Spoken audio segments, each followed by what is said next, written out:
So আমরা আজকে বন্ধুরা মিলে চলে এসেছি চড়ক মেলাতে। হ্যাঁ বন্ধুরা, তাও আবার 4 চড়ক। এই যে এখানটায় দেখো, এখানটায় কিন্তু বর্ষি বিন্ধানো হচ্ছে। আর এখানকার মেলাটাও কিন্তু গাইস খুবই জমে গেছে, কারণ এখানটায় প্রচন্ড লেভেলের লোক হয়েছে। একটা চড়ক মেলাতে যে এতটা পরিমাণে লোক হতে পারে সেটা আমি এখানটায় না আসলে বুঝতেই পারতাম না। আশা করছি বন্ধুরা তোমরা লোকজন দেখে বুঝতেই পারছো, আমার আর বলার কিছু নেই। আর এই যে দেখো, এখানটায় কিন্তু রয়েছে চড়ক গাছ, তার সঙ্গে সঙ্গে এখানটায় দেখো স্টেজ প্রোগ্রামও রয়েছে। হ্যাঁ বন্ধুরা, এখানে কিন্তু একদম আলাদা লেভেলেরই মেলা চলছে।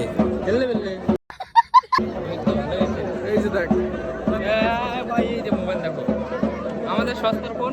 এই যে দেখো, 3 দিকে লাইট জ্বলে। আরেকটা তো জ্বালাই নেই। হ্যাঁ, জ্বালা জ্বালা জ্বালা। না না, এটা তো আমি জ্বালাই না। একটা জ্বলে নাই নাকি?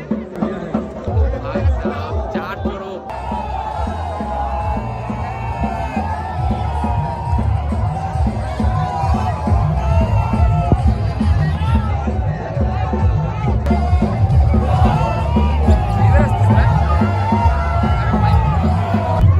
গাইস, আমাদের মেলা শেষ, এখন আমরা বাড়ির দিকে রওনা হবো। চলো।